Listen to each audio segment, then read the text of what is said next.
All participants are in a listen-only mode until the question and answer session of today's conference.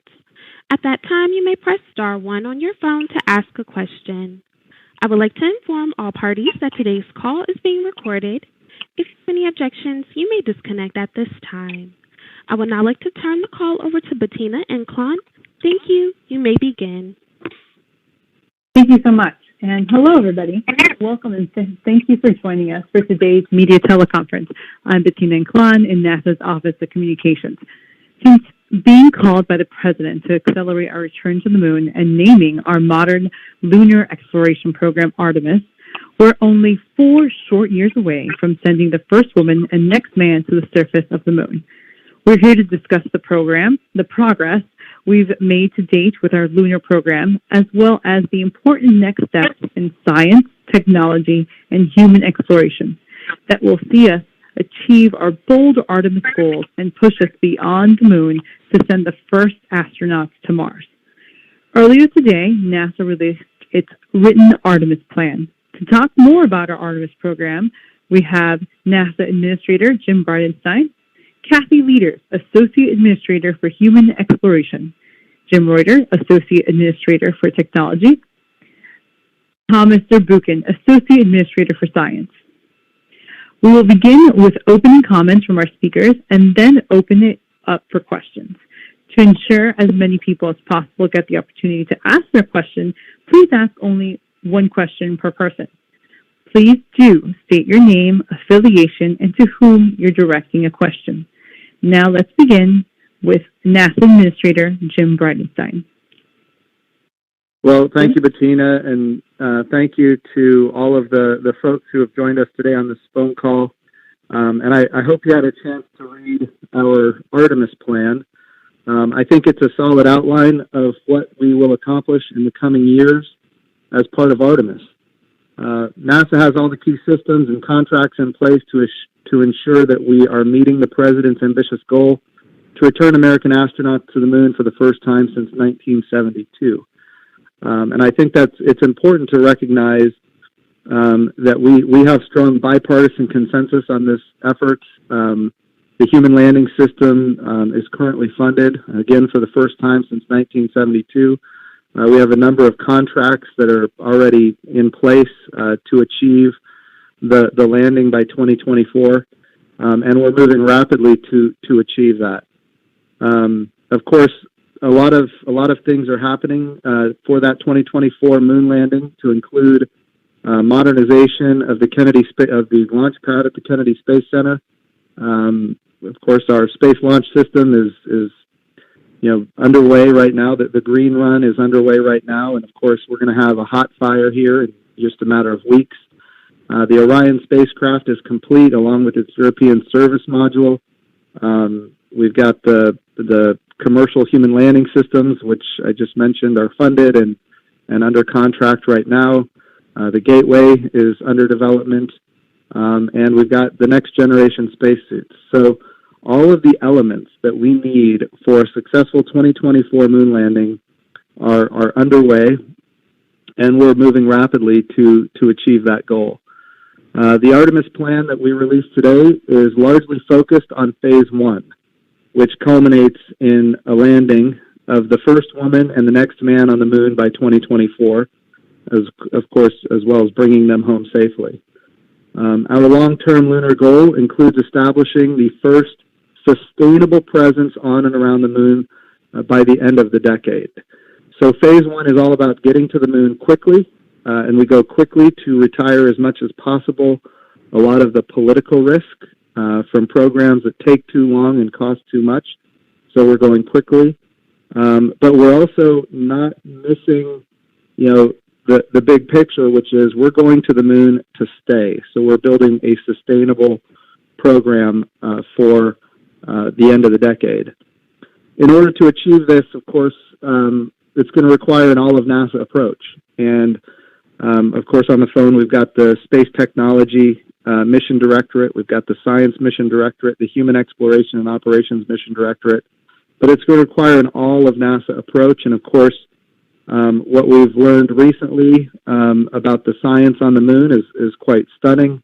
the fact that there was rust on the moon, of course, and so many other new discoveries within the last 10 years, the water ice, volatiles for life support, air to breathe, water to drink, and in fact, rocket fuel, which is, of course, the hydrogen in hundreds of millions of tons on the south pole of the moon. So I think it's important to recognize that we have the Artemis plan, that we have now published it, released it to Congress, released it to the public, and we'll be happy to answer questions here in a few minutes. But for now, I'd like to turn it over to Kathy Lueders, the Associate Administrator in charge of Human Exploration and Operations at NASA. Kathy?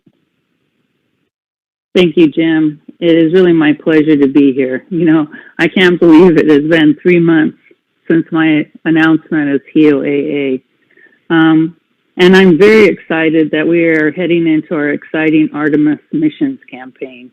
You know, when I came in as HEOAA, I emphasized how exploration's a team sport, and it's also very, it's been an amazing part of me being on this team, and you'll hear from a few other members of the team as they're coming up and with what we're accomplishing across the agency. You know, right now we are getting ready for the core stage, like Jim mentioned before. It's going through its final sets of checkouts. It's what we call the wet dress, and then coming up and doing the hot fire in the next few months. But like Jim talked about, this is the last piece, the last part of the crew transportation system that will be making its way down to the Cape, where the other pieces are waiting for it. And is it going to be very exciting to see the hardware at the Cape getting ready for our uncrewed demonstration mission next fall, 2021. I think folks don't realize that mission will be over a month long, and we'll be checking out all the critical systems, and it will also be flying 17 payloads, 5 of which are international. Another example of the team sport. That mission will be buying down the risk for our next exciting mission, which will be Artemis 2, our crewed demonstration, a 10-day mission that's going to be really putting our new capability through its paces and making sure that all the critical systems are working, and doing checkouts on the demonstration mission, including doing a prox operations checkout. The team right now is getting all the pieces of that vehicle ready to go fly and be ready for that mission in 2023. And all that work then gets us ready for Artemis 3, which, as Jim was saying before, will be bringing together our proven crew transportation system and our new human landers. Our human landing system program has been hitting every single milestone in their path for bringing the first woman and the next man on the moon by 2024. So we are in the process right now of waiting to get the final solutions from our different providers and moving towards our final awards for the providers next spring. We continue to work and collaborate across our NASA Directorate, and I'm looking forward to hearing what Jim Reuter will be saying out of the STMD. Jim? Yeah, thanks, Kathy, and thank you, Jim. You know, we like to say that technology drives exploration, and that's true here on Earth and in space. And I'm really excited as well to be part of this Artemis plan. We need to know how to precisely land on the moon, to mine and process resources, including water at the South Pole, build structures in the harsh environment of space out of local resources, power surface operations, and manage things like that pesky lunar dust. We're maturing these technology areas and more, being our Lunar Surface Innovation Initiative. Our space tech team continues to develop and demonstrate the technologies identified in this plan to land, work, and live sustainably on the moon for the Artemis program. A couple examples. Via the NASA Tipping Point Partnership, we're working with Blue Origin to demonstrate precision landing technologies to enable exact and soft landings on the moon. A NASA-developed precision landing technology suite will be tested on board New Shepard very soon, Just stay tuned for news on that. The flight path for the suborbital launch is relevant to lunar landings and will provide NASA a unique opportunity to mature sensors and algorithms for potential use on Artemis missions. And then in early 2021, we will be launching a CubeSat to the same cislunar orbit and in front of the orbit targeted for the Gateway.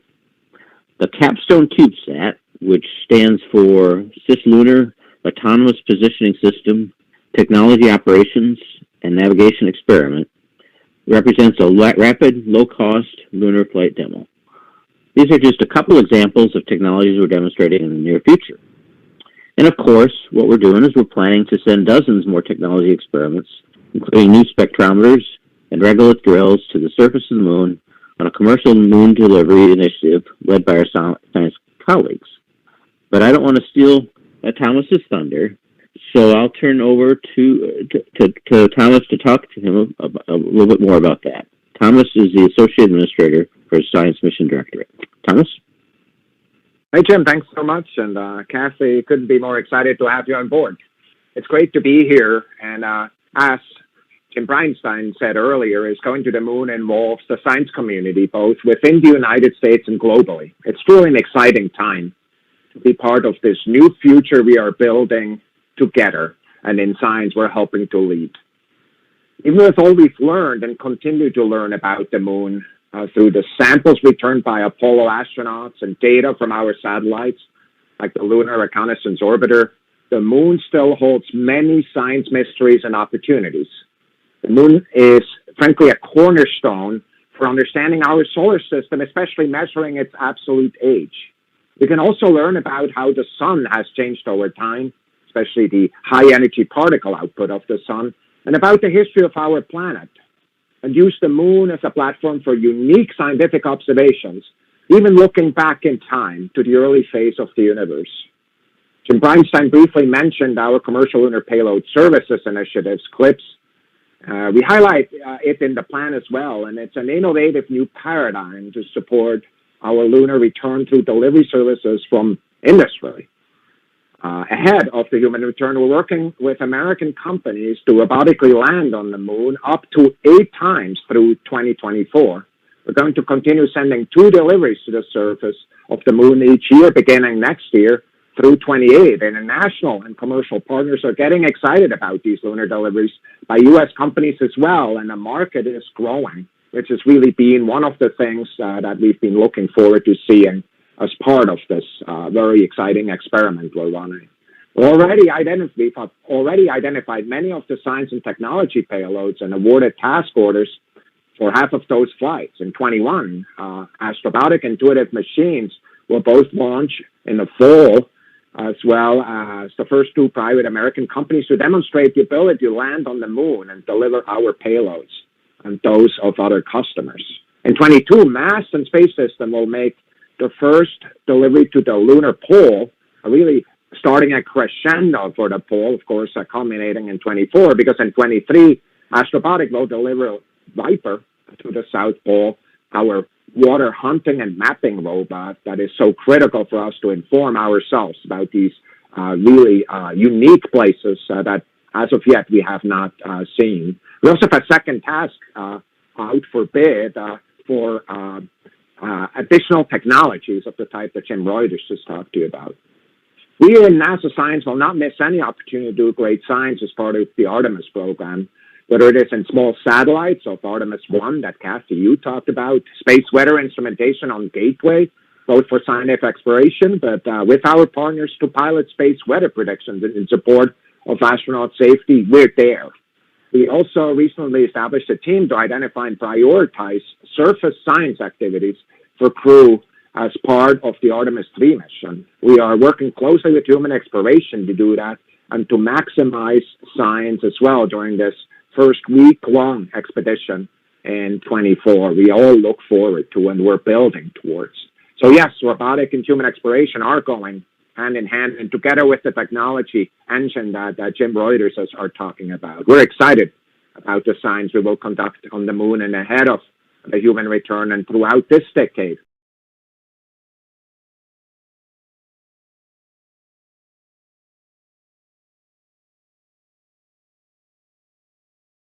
of us, we primarily know out of the history books. So with that, I think we're ready for questions, Bettina. What do you think? Thank you, Thomas. I think we are. So thank you for all that great information from everybody. And as Thomas said, we are ready for questions. To get into the question queue, please press *1 on your phone. In about an hour after we conclude this, you can listen to a replay of this teleconference by dialing 1-800-348-3532 and using the passcode 102120. So for now, with that, we're going to take our first question. Operator, can you please put in our first question for our reporter? The first question is from Irene Klotz from Aviation Week. Your line is now open. Thanks very much. So my question, I think, is for Jim. Was doing a little multitasking while you all were talking, and it looks like the Phase 1 budget request overall is going to be nearly $28 billion.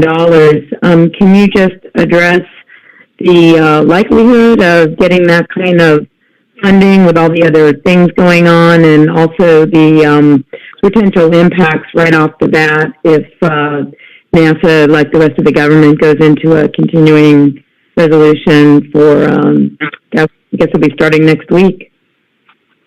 Yeah, absolutely, Irene. Thank you for the question. First of all, the $28 billion, that represents the costs that are associated for the next 4 years in the Artemis program to land on the moon by 2024. So SLS funding, Orion funding, the human landing system, and of course, the spacesuits, all of those things that are part of the Artemis program are included in that $28 billion. As far as getting the funding necessary to achieve the 2024 landing, I will tell you right now, we are excited about the fact that we, for the first time since 1972, are in fact funded for a human landing system. That has never happened since 1972. We've got 3 separate providers under contract to help us develop that landing system that will land on the moon by 2024. The budget request that we have before the House and the Senate right now includes a $3.2 billion for 2021 for the human landing system.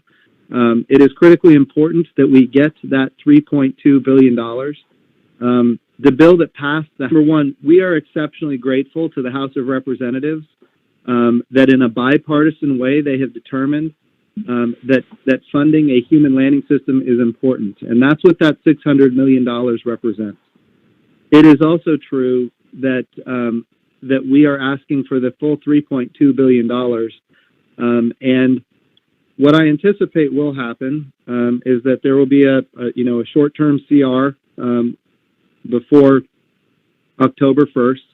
That short-term CR would expire sometime maybe before Christmas, at which point there will be some kind of omnibus appropriation bill. Our request is today, as it always has been, which is we need that $3.2 billion for the human landing system. And I think that if we can have that done before Christmas, we're still on track for a 2024 moon landing. We have also seen these kind of continuing resolutions go, a short-term CR that is supposed to expire, before the end of the year, turns into another CR that expires, in March. If we go to March without the $3.2 billion, it becomes more difficult. I would argue that we're still within the realm of possibility because we do have our work underway right now. If we go beyond March and we still don't have the human landing system funded, it becomes increasingly more difficult. So our request is, and we want this to be a bipartisan effort, which we have had a lot of success in achieving. We would like to see the $3.2 billion for the human landing system funded at the earliest possible opportunity. And the best we can see that happening right now would be with an omnibus appropriations bill sometime, before the end of the year. So that's where we are on that, Irene. Did that answer your question? Yes, thank you. Yep. Thank you, Irene. Sorry, yes, operator, next question. The next question is from Stephen Clark from Space Flight Now. Your line is now open. Hi, this is Stephen Clark from Spaceflight Now. Thanks for taking my question. Mine's for Administrator Bridenstine.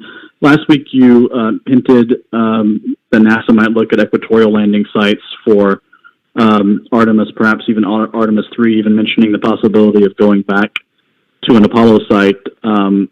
Is that being discussed or traded within NASA right now? And if so, what's the motivation for doing so? Or do you foresee that happening, that decision coming down the pike sometime before 2024?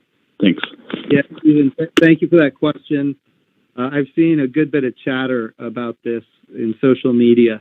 To be clear, we're going to the South Pole, and there is no talk or trades or anything else about anything other than going to the South Pole at NASA. It came up in a league meeting, which is the Lunar Exploration Advisory Group. Somebody asked me about, wouldn't it be a good idea to go to an Apollo legacy site or something like that? And the way I answered, look, where we're going is the South Pole. That's where we're going. And I think I said something like, if it were to be determined that we couldn't get to the South Pole, then that would be something to look at. And from that, somebody tweeted something, and then it became a story. But no, right now we have no plans for Artemis 3 for anything other than the South Pole. And to kind of double down on that, if you look, we've got Masten Space Systems going to the South Pole in 2022. We've got the Viper landing to do, activities at the South Pole to include characterizing the lunar water ice. And then we've got the Artemis 3 landing in 2024 with humans on the South Pole. We're going to the South Pole. There's no discussion of anything other than that. I think what I did is I tacitly acknowledged that going to a historic site would be kind of cool. But that's pretty much the extent of any discussions I've been a part of.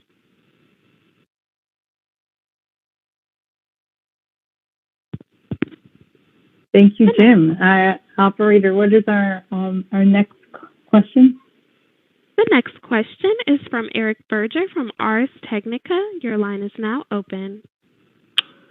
Hi, good afternoon, everyone. Thanks for doing this. Cassie, I think you said that you're moving toward final HLS awards next spring. Can you talk about, in an ideal world, how many of those you would carry forward? Obviously, you have 3 now. I think you may be considering a leader-follower aspect, like a prime candidate for 2024 and a follower. But maybe you could talk about, whether there will be a true down select next spring, or whether you'd like to carry all 3 forward. And then let's say you do get like $600 or $1 billion, would that force you to automatically go down to 1? Thanks very much. So, the goal would be to have, in a perfect world, to have competition. We would really like to maintain competition. We've found in other commercial endeavors having somebody to be looking at and competing it against in some way, or also having redundancy in that way would be is advantageous. I think it's one of the important parts of what Jim was saying about the CR and understanding our funding is that we are getting our final proposals from each of the providers right now. And it would also be nice to be able to look at different opportunities for different financing and what that would mean for us at about the same time. So the good thing is, I think we'll have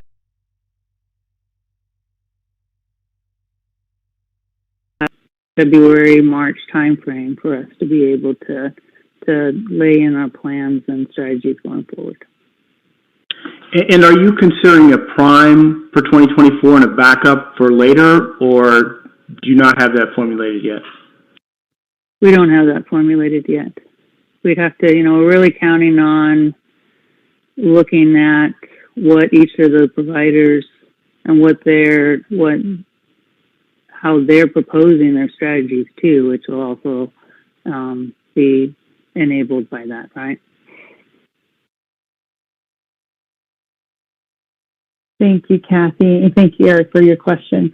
Our next question will come from Marcia Dunn from AP. Yes, hi. Probably for Mr. Bridenstine, for the commercial crew program, to put a human face on it, you picked your crew well in advance. And so I'm wondering, when will the moon crews be identified? When will you be picking? When will they be identified? And how do you plan to go about picking these people? Thank you. Yeah, so the way NASA usually goes about picking a crew, it's usually about 2 hours, or I said 2 hours. It's usually about 2 years prior to the mission. I think it's important that we start identifying the Artemis team earlier than that, even. Primarily because I think it will serve as a source of inspiration for a lot of people. To see the team that will be going to the moon, this time sustainably, and so I would like to announce an Artemis cadre earlier rather than later, but at this point in time we don't have those astronauts identified at this point, and we don't have any plans to make an announcement at this point.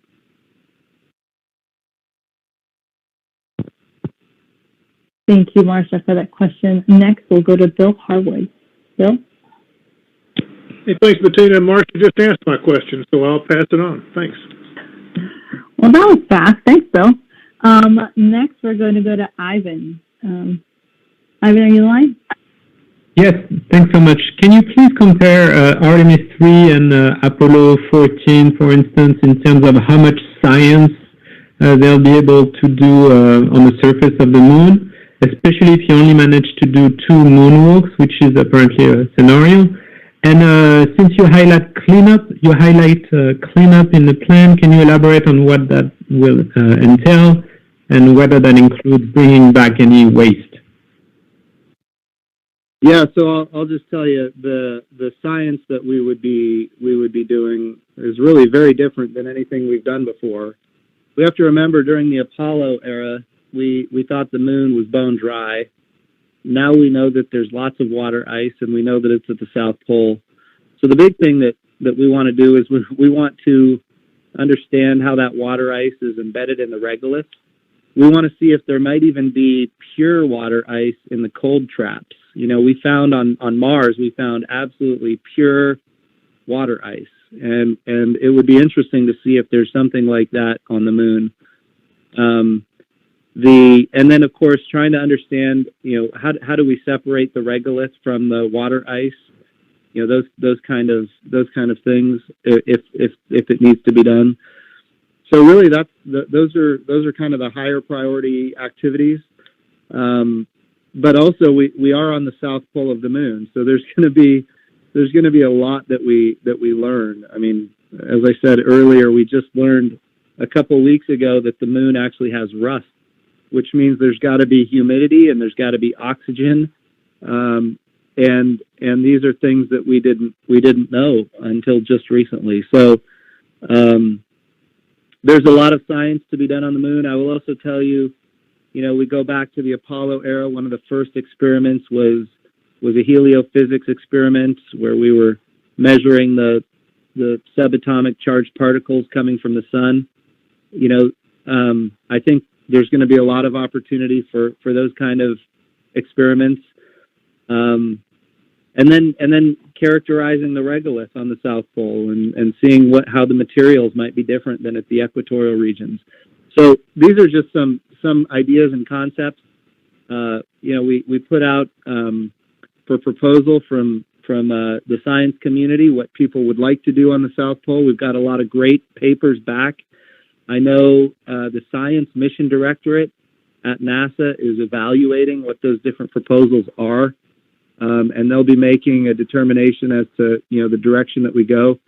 So probably, Thomas, I'll turn it over to you to comment on what the direction that you think we should go from a science perspective on the South Pole of the Moon is.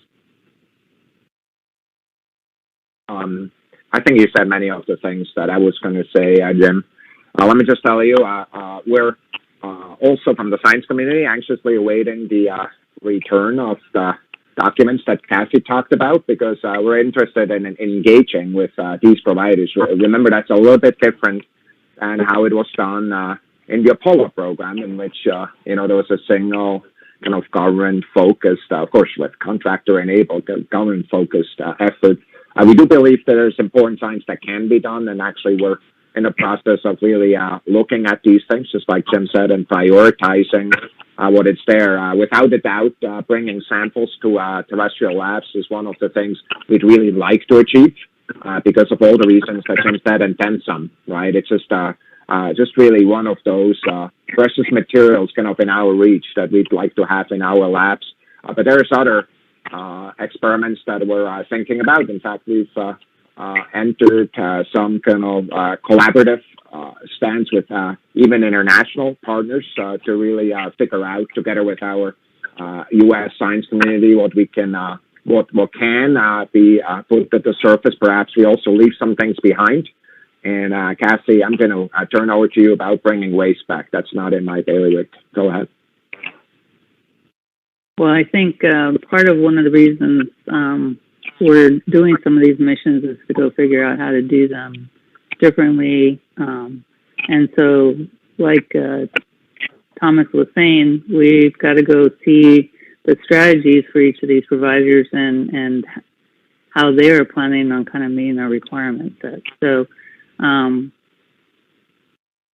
we'll be following along and evaluating and understanding what our final providers will be and how they'll be dealing with the particular challenges that we'll have going forward. So I guess as far as the science, we haven't made a final determination as to what science we will do on Artemis 3, but I will tell you, I'm very excited about it. I'm very excited about what the possibilities are. So I'll just give you some examples. We think about very low frequency, radio waves that are coming from deep space that could enable us to see, the universe in ways that we haven't even imagined before.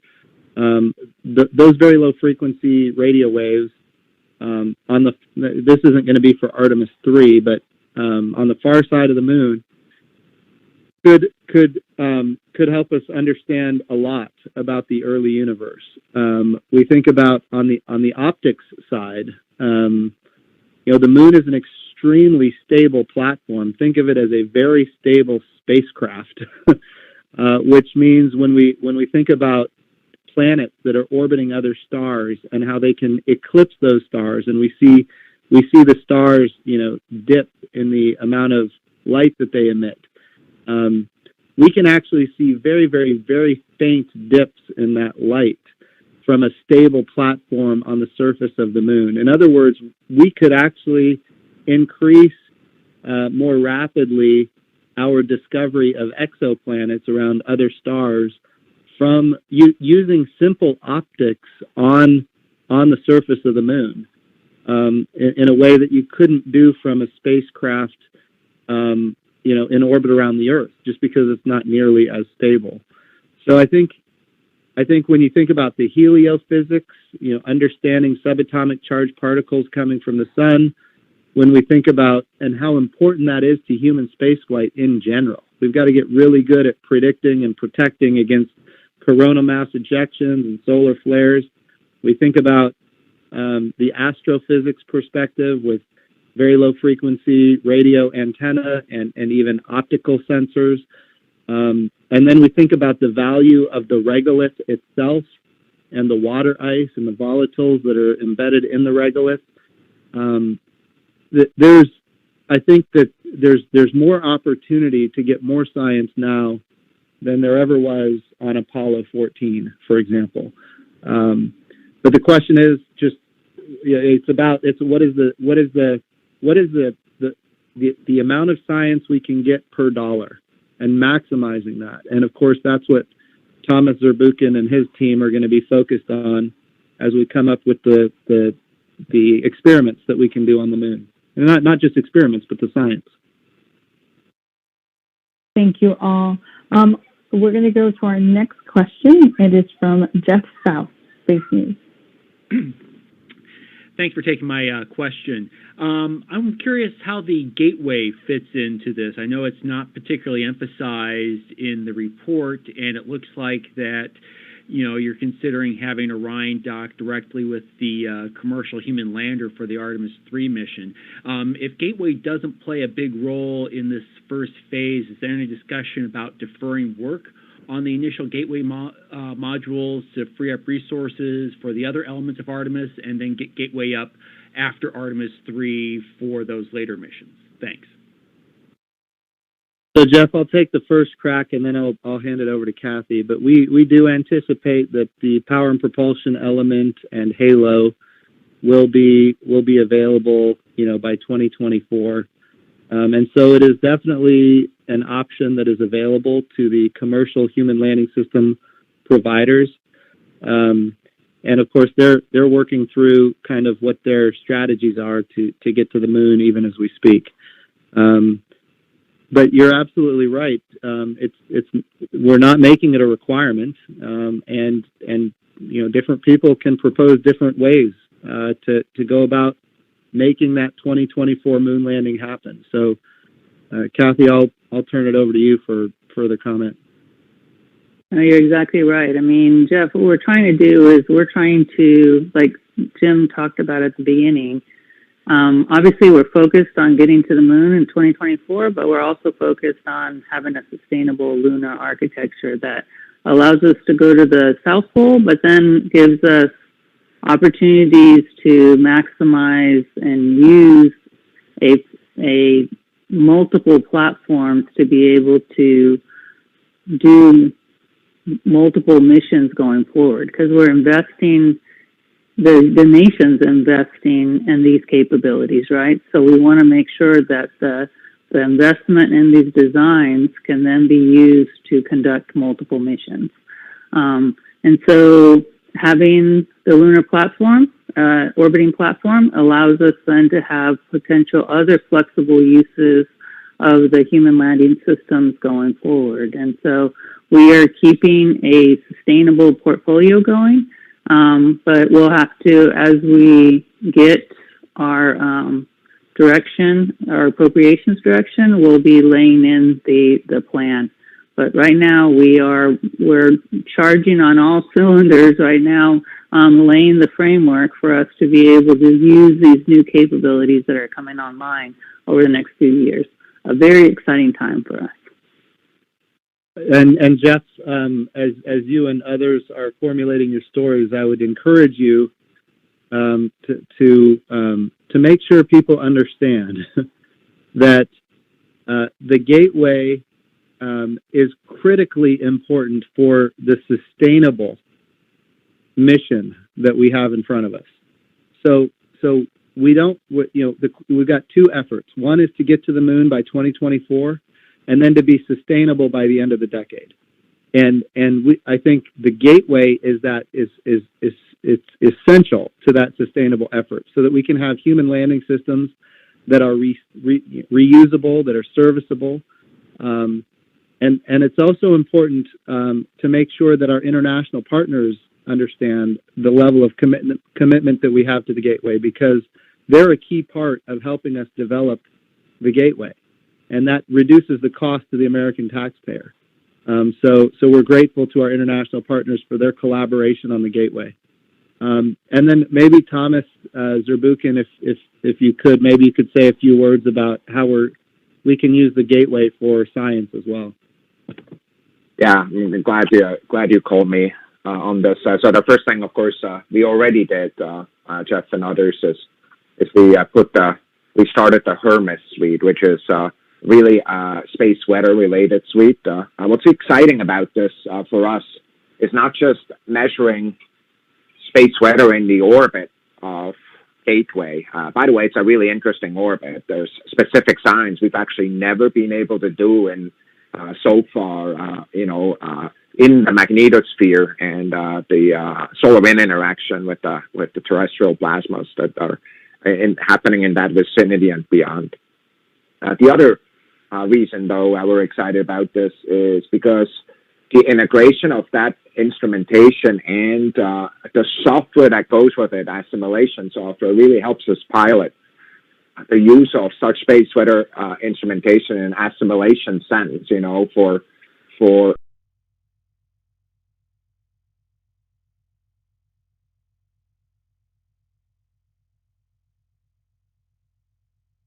Earth. And so for us, really learning how to do that is really critical. As we go forward, there's more science that we know about that there's tremendous excitement in various communities about.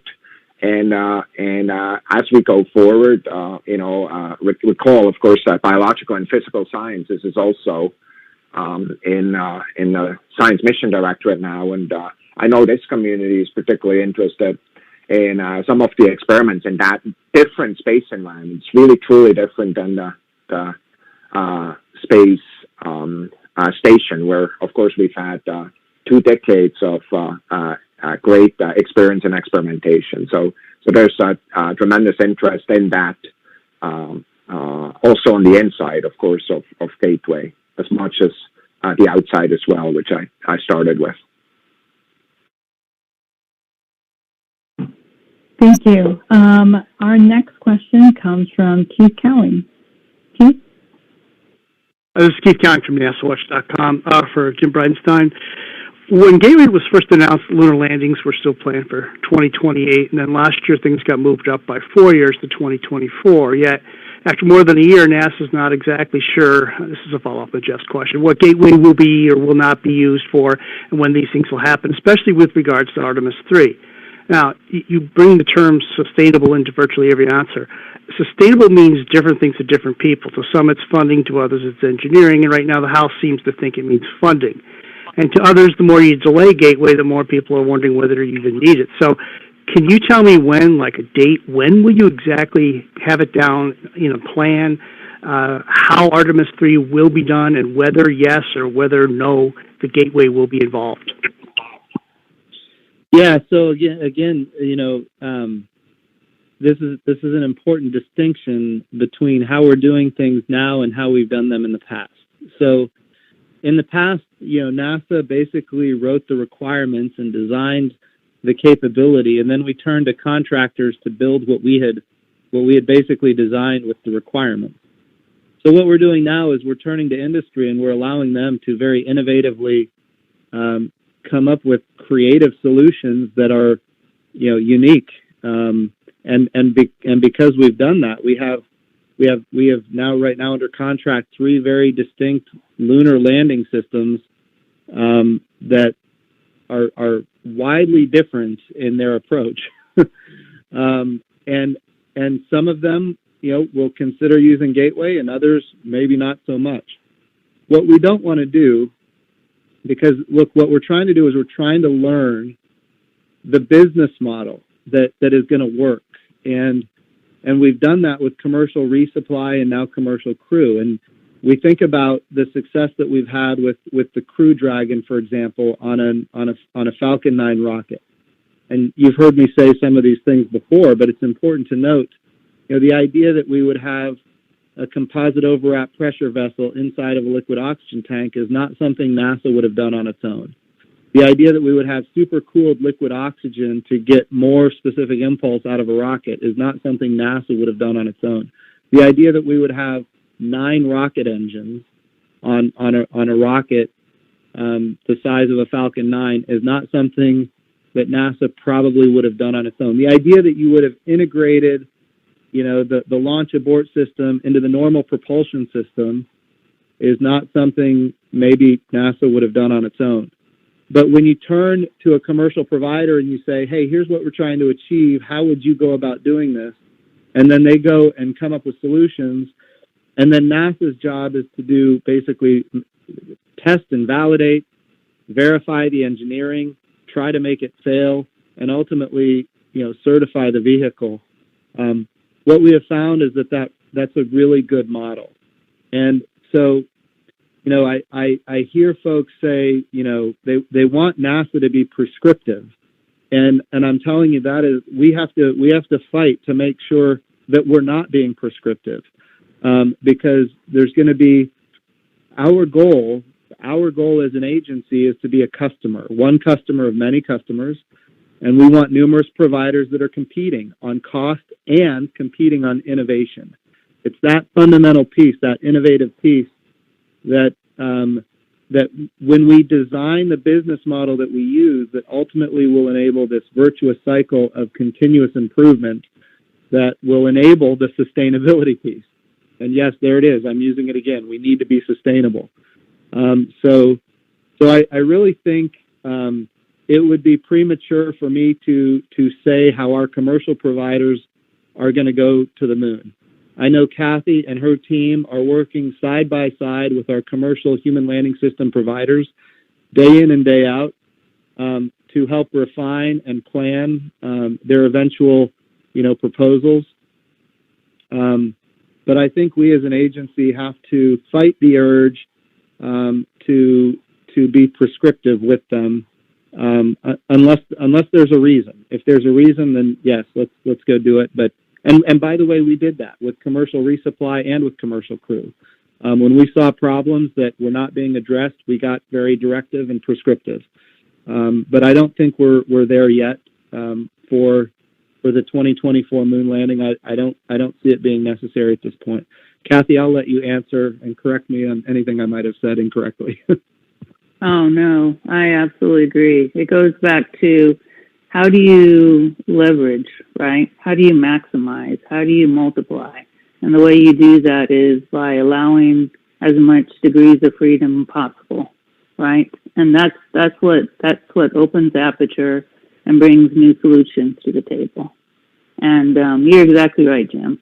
The things you thought about, we wouldn't have done that way, but it was through us being open to new solutions that enabled new options for us to be able to accomplish our goals. And so we don't have all the answers, and we are welcoming industry to come in and help us bring answers to the big problems we have. And that's why we do what we do, is to be able to go do this and to have us all learn as we're moving to accomplish these missions.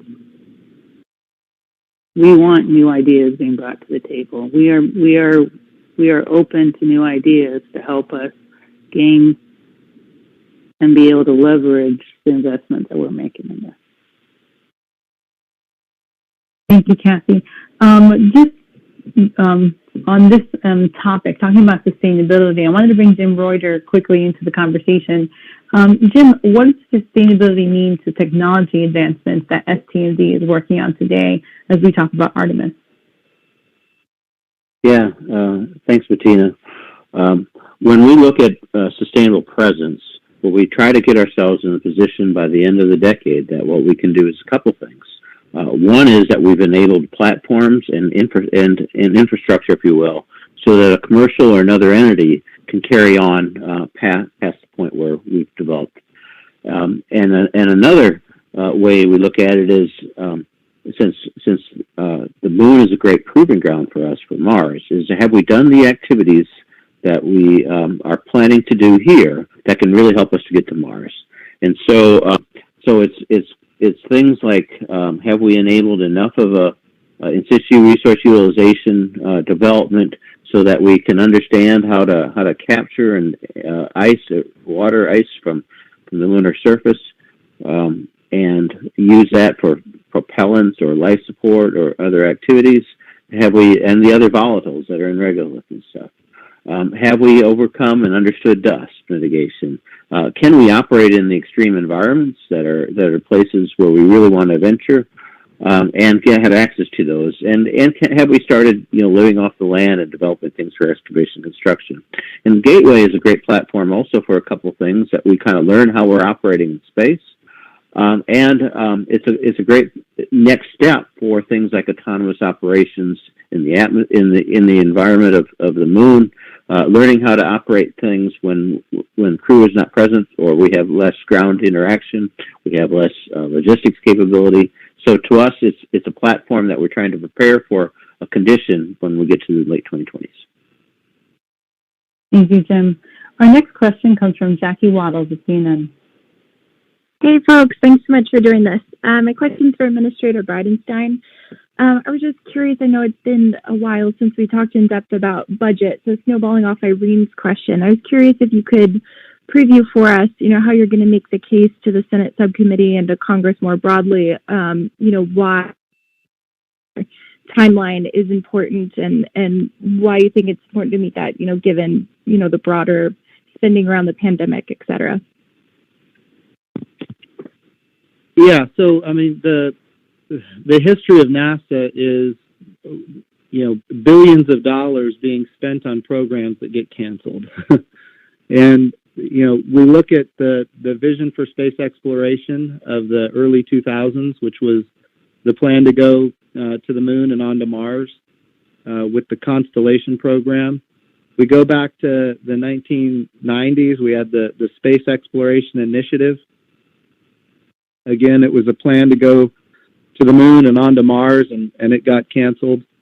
Well, there's a number of different risks when you deal with human space flight. NASA is really, really good at dealing with the technical risk. We have no challenges, developing the technology and the capability to get to the moon and onto Mars.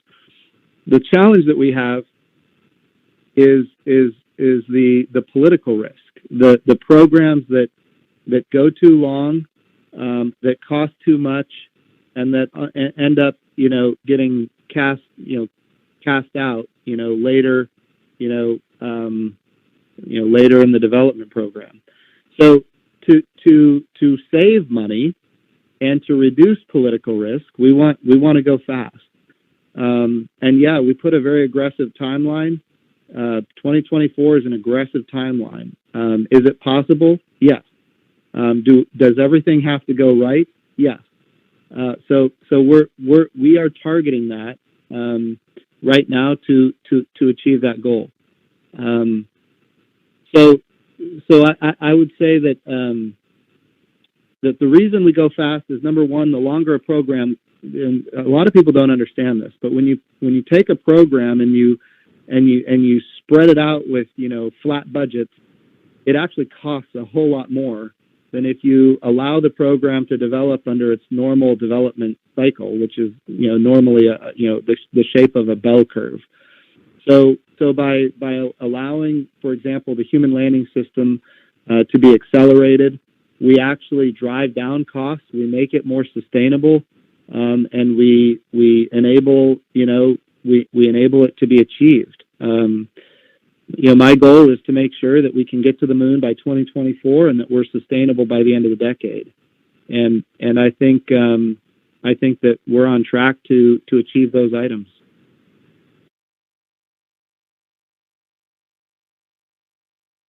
Thank you, Jim. Our next question will be Joy Roulette of Reuters. Hey, thanks for doing this. This question's for anyone, really. I was wondering if we could talk a little bit more about the progress with the lunar surface spacesuits and whether management and development of those suits will stay in-house at JSC or if NASA plans to contract that out at any point. Thanks. So, Kathy, I can take that. Yeah. It's all yours. I got it. Okay. So I actually think the development of the spacesuit is a really a good story because we've been using our multiple platforms, station, the need for upgraded suits on station, the need for suits that support a lunar platform, and then surface suits. And we've been individually and gradually working that development over many years. And so the team's actually in the process of putting together a prototype that will be able to, in a short period of time, be able to try out first from a station platform perspective and be able to check it out. And then have actually taken a lot of the lessons learned that we learned from the Lunar or from the Apollo missions and mobility and other kinds of things, and then are also using that as in different kinds of testing environments to check out the upgrades.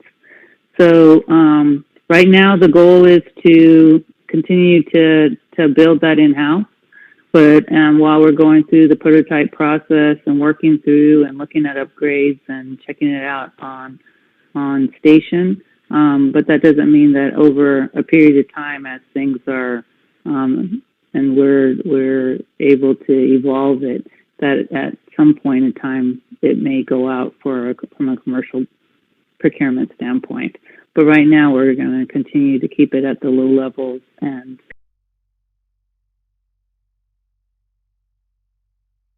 be able. Thank you, Kathy. Our next question comes from David Curley of Discovery. Thank you. Administrator, you mentioned the funding hoping to get in December and March becomes problematic. If you don't get it in March, what are the scenarios? Push the date, bigger picture about the program. I know you don't like to think about that, but what are you thinking? Well, I can tell you that I mean it's really simple.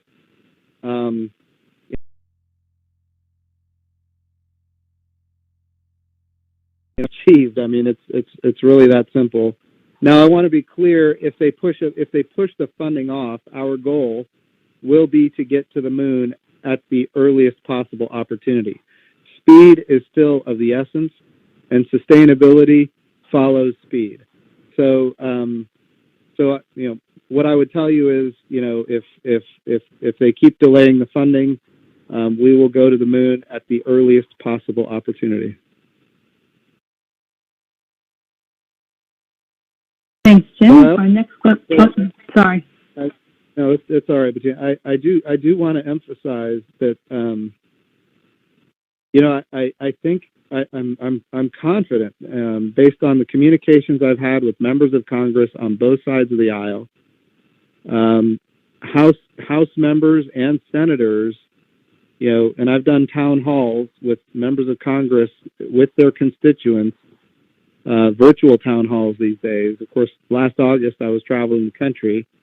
But recently, I've been doing all these town halls virtually with members of Congress and senators on both sides of the aisle about the Artemis program, and I will tell you that there is broad consensus that it is time to go to the moon sustainably, and 2024 is achievable, and we're working towards that. And I just want to be clear that.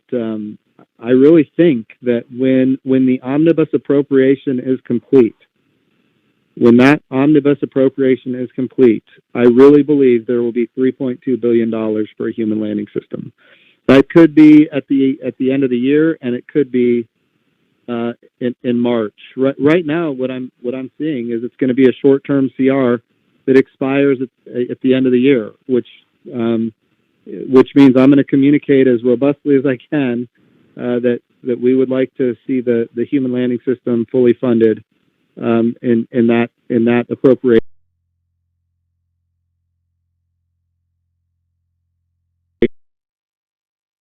Okay, we're going to do one last question, and we're going to round this out with Marcia Smith.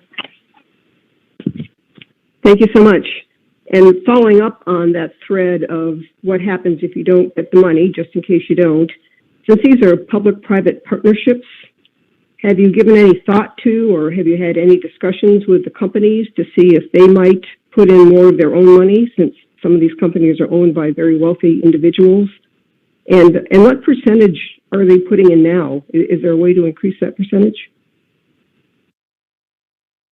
So, Marcia, that's a wonderful point you're making. And by the way, a big reason that the 2024 moon landing is possible is because companies have been thinking about this, and they have been making their own plans and investing their own resources.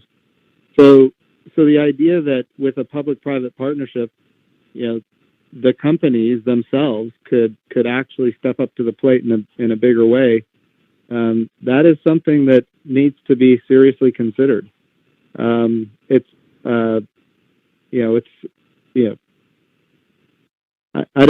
certainly, our goal is to create the plan that best optimizes our ability to land on the moon by 2024. But certainly, if the money doesn't materialize, could they do it with their own resources? I'll leave it to them to make that determination. But Kathy, did you want to maybe have a comment on this? No, I mean, the only thing I would add is, that is absolutely within the ability for the companies to come in under, the procurement option we have. So what I would say is we're really looking forward to seeing those proposals, right? And seeing the capabilities that are being proposed to us and the opportunities that they will provide for us. Like Jim said, I've seen what cargo providers can do for us, and I've seen what industry has done with their crew capabilities. And I'm looking forward to see what industry will do with a human lander system proposal.